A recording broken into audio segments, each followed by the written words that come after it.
Before Charlemagne, before the Holy Roman Empire, there was Charles the Hammer.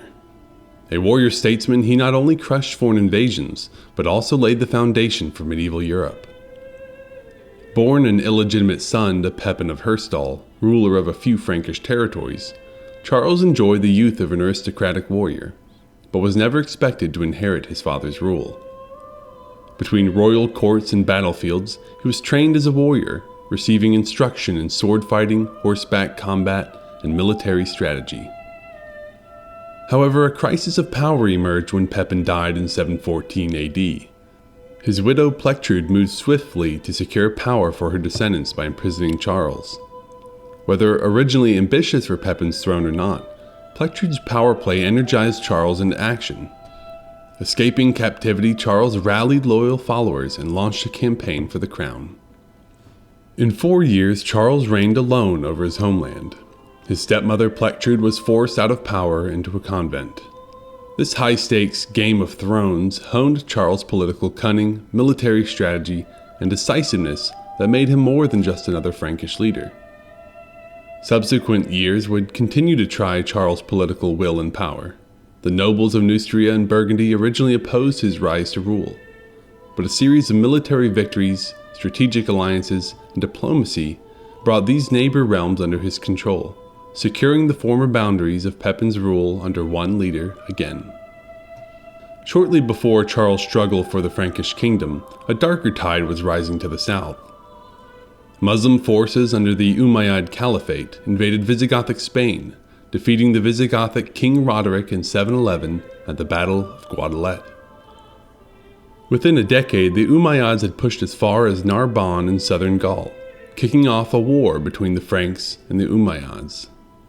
The first major battle took place at Toulouse in 721, where Duke Odo of Aquitaine, an ally of the Franks, defeated the Umayyad army, halting the Muslim invasion of mainland Europe for a time.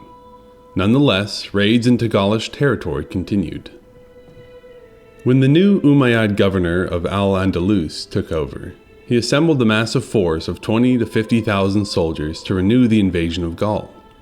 Crossing the Pyrenees, the army first sacked Bordeaux, then defeated Duke Odo at the Battle of the River Garonne. With Odo's army in shambles, the doors of Gaul stood open. Odo fled north seeking aid from Charles, but the Frankish leader did not immediately call his men to arms and march to engage the invaders. Instead, Charles demonstrated strategic restraint, believing that the Umayyads would overextend their supply lines the deeper they moved into Gaul. Further, Charles hadn't ruled the Franks idly for the past decade either. He had been preparing by strengthening his army, training his forces, and developing a heavier infantry that would become the model of medieval warfare for centuries to come. In October of 732, Charles gathered his force, between 15,000 and 30,000, near Tours in central Gaul. At the approach of the Umayyads' highly mobile Berber and Arab cavalry, Charles organized a defensive phalanx on the high ground to neutralize the invaders' cavalry advantage. Outnumbered, Charles used heavy infantry, disciplined formations, and superior tactics to counter the Umayyad cavalry. His soldiers formed an unbreakable shield wall, absorbing charge after charge. Throughout the first day, Umayyad cavalry could not break the ranks of Charles' heavy infantry. Charles, seeing the concern of the enemy, commanded raids into the Umayyad camp the next morning, causing confusion and panic among the invaders. In the fray, the Umayyad leader was killed, and the Muslim forces began to retreat. In another display of his restraint, Charles did not pursue and risk falling into a trap. The Umayyads retreated in full and never again threatened the Franks. His stunning victory halted Muslim expansion into Western Europe, changing history forever.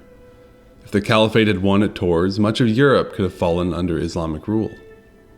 Historian William Watson wrote of his victory, quote, "Had Charles Martel suffered at Tours-Poitiers the fate of King Roderick at the Rio Barbate, it is doubtful that a do-nothing sovereign of the Merovingian realm could have later succeeded where his talented major domus had failed.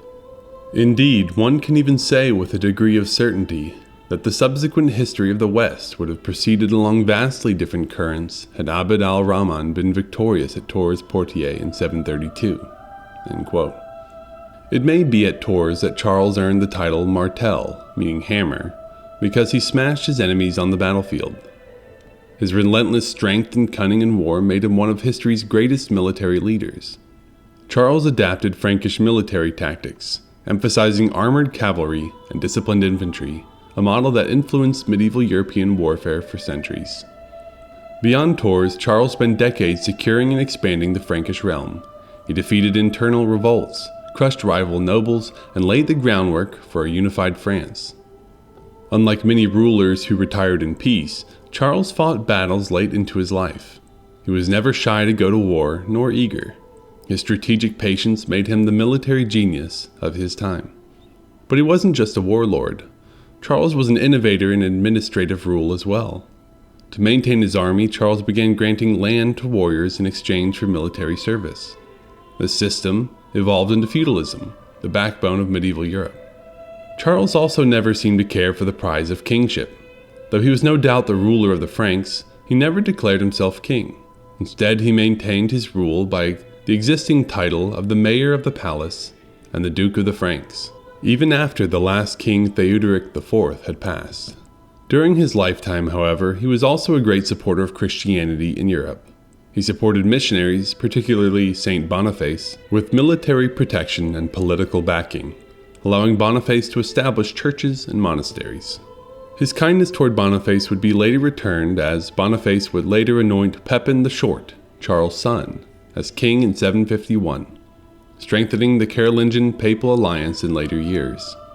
While Charles, occupied with the situation in Gaul, failed to help the Pope against the Lombard threat, his sympathies and support for the Christianization of Europe secured the positive sentiments of the papacy toward the Franks. Charles, his son Pepin the Short, and grandson Charlemagne were all viewed by the Pope and other Christians as great protectors of Christendom. Thus, Charles achieved a triple legacy in military, religious, and political realms. Militarily for his defeat of the Muslim invasion at Tours, religiously for his protection of Christian missionaries, and politically for his setting the stage for the Carolingian Empire.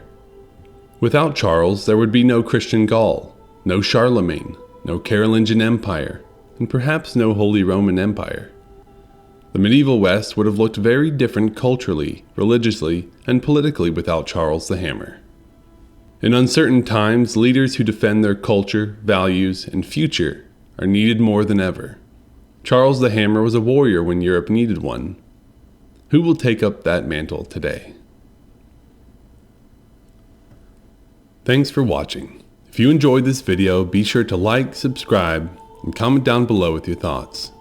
Also go check out our X account for daily content, our website at thinkingwest.com for long-form essays, and our Substack to stay engaged with us.